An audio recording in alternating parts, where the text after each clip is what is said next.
Assalamualaikum warahmatullahi wabarakatuh.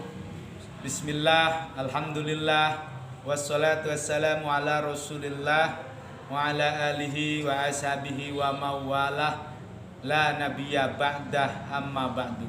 Allahumma salli ala Sayyidina Muhammad wa ala ali Sayyidina Muhammad. Para pemirsa yang dimuliakan oleh Allah, puji syukur kehadirat Allah subhanahu wa ta'ala, yang alhamdulillah di kesempatan sore menjelang berbuka ini, kita semua semoga dalam keberkahan dan dalam rahmat Allah subhanahu wa ta'ala. Kemudian salawat dan salam semoga tercurah kepada kekasih kita Nabi besar Muhammad sallallahu alaihi wasallam, yang kita harapkan syafaatnya ila yaumil qiyamah. Para pemirsa yang dimuliakan oleh Allah, sampailah kita pada fadilah taraweh yang ke-7 dan sekaligus yang ke-8. Fadilah taraweh dalam kitab Dzurratun Nasihin di majelis ke-4, bahwasanya fadilah taraweh pada malam ke-7, barang siapa yang taraweh pada malam ke-7, fadilahnya adalah memperoleh pahala seperti pahala orang yang bertemu Nabi Musa, dan seperti menolongnya menghadapi Raja Fir'aun dan Raja Haman. Jadi keutamaan daripada sholat tarawih, pahalanya seperti bertemu Nabiullah Musa alaihissalam, dan menolongnya seperti menolong ketika menghadapi Raja Fir'aun dan Raja Haman. Kemudian pada malam yang ke-8 dalam kitab Dzurratun Nasihin, fadilah daripada sholat tarawih adalah barang siapa yang melakukan sholat tarawih pada malam ke-8, di tarawih ke-8, akan diberi oleh Allah apa yang telah diberikan kepada Nabi Ibrahim alaihissalam.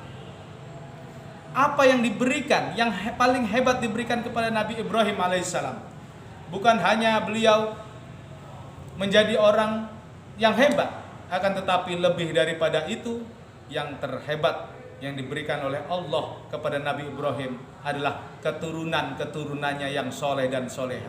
Karena keturunan Nabi Ibrahim itu menelurkan para nabi-nabi yang lain, sampailah standarnya kepada Rasulullah sallallahu alaihi wasallam. Semoga kita selalu diberi kekuatan oleh Allah untuk menjalankan ibadah puasa dan menjalankan ibadah sholat tarawih. Para pemirsa yang dirahmati oleh Allah subhanahu wa ta'ala, dalam melakukan ibadah, dalam melakukan amaliyah, tentunya kita selalu mendengar kata-kata ikhlas. Apapun yang kau lakukan harus didasari dengan ikhlas. Sebenarnya ikhlas itu bagaimana? Ikhlas itu adalah sebuah kemurnian. Ikhlas itu bagaimana lagi menurut istilah? Ikhlas itu adalah semata-mata apa yang dilakukan semata-mata hanya kepada Allah subhanahu wa ta'ala. Dan di kesempatan sore menjelang berbuka ini, insya Allah sedikit kita belajar tentang keikhlasan. Ikhlas dibagi menjadi beberapa tingkatan. Tingkatan yang pertama dari ikhlas adalah ikhlas mubtadi'in.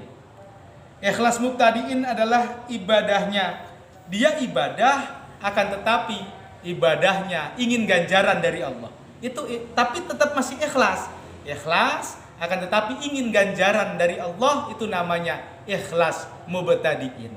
Umpamanya, nawaitu sauma ghaddin an ada'i fardhi syahri ramadhana hadis sanati imanan wahtisaban fardholillahi ta'ala. Saya niat puasa Ramadan karena iman dan mengharapkan ganjaran, mengharapkan pahala dari Allah subhanahu wa ta'ala. Itu juga termasuk dari ikhlas, tapi ikhlasnya ikhlas mubtadi'in. Ikhlas mubtadi'in adalah ikhlasnya, dia ibadahnya, amaliyahnya ingin mendapatkan pahala dari Allah, masuk kategori ikhlas mubtadi.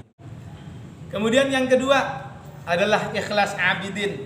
Ikhlas abidin adalah ibadahnya karena mengharap pada Allah dan merasa segala sesuatu tujuannya adalah ibadah. Ini masuk kategori kedua, ikhlas abidin. Jadi apapun yang dilakukan semata-mata tujuannya hanya ibadah kepada Allah, namanya ikhlas abidin. Kemudian ikhlas yang ketiga, Masya Allah, ikhlas yang ketiga ini adalah ikhlas muhibbin. Kita ibadah kita puasa, kita sedekah, kita menolong orang, kita beramal masker, kita melakukan sesuatu kegiatan sosial, satu tujuannya yaitu hanya cinta kepada Allah Subhanahu wa taala.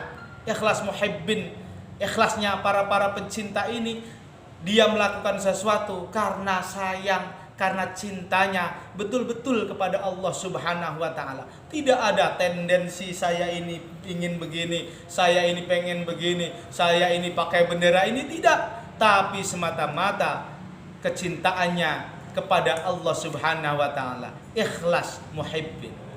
Kemudian yang terakhir adalah ikhlas arifin, ikhlasnya orang-orang yang makrifat kepada Allah. Ikhlasnya seperti apa mereka itu? Mereka melakukan sesuatu cenderung memakai rasa. Mereka melakukan ibadah cenderung memakai rasanya, memakai rasa ruhaninya. Ibadah yang dilakukan hakikatnya adalah Allah yang menjalankan. Ibadahnya itu hakikatnya Allah yang menjalankan. Dan dia merasa la haula wala quwata illa billah, tidak merasa ada daya, tidak merasa ada kekuatan untuk menjalankan ibadah itu kecuali Allah yang menggerakkannya. Inilah ikhlas yang pada akhirnya ikhlas arifin, ikhlasnya orang-orang ahli makrifat, ikhlas yang tertinggi. Apa yang dia lakukan bukan karena si anu, bukan karena saya. Kalau bukan karena saya tidak seperti itu. Akan tetapi ikhlas arifin ini, dia tidak merasa dirinya yang melakukan ibadah, dia tidak merasa amaliyah dia yang dia lakukan sendiri, bukan. Akan tetapi yang dia lakukan, apapun yang dijalankan, ibadahnya, puasanya, ngajinya, sedekahnya, bukan karena siapa-siapa, akan tetapi Allah yang menggerakkan itu semua. Inilah tahapan ikhlas yang terhebat, tahapan ikhlas arifin. Para pemirsa yang dimuliakan oleh Allah, semoga kita masuk dalam kategori ikhlas-ikhlas itu. Walaupun kita masih belajar, kita ibadah ingin mendapatkan ganjarannya Allah, masuk ke dalam ikhlas mubtadiin, yang penting apapun itu, semoga kita bisa mempunyai rasa keikhlasan. Karena ikhlas adalah ruh daripada amal. Orang berbuat sesuatu tidak ada ikhlasnya, seperti tidak ada ruhnya, seperti mayat hidup yang sedang berjalan. Atau dia beramal tapi tidak ada ikhlasnya, bagaikan barang mati yang tidak bergerak.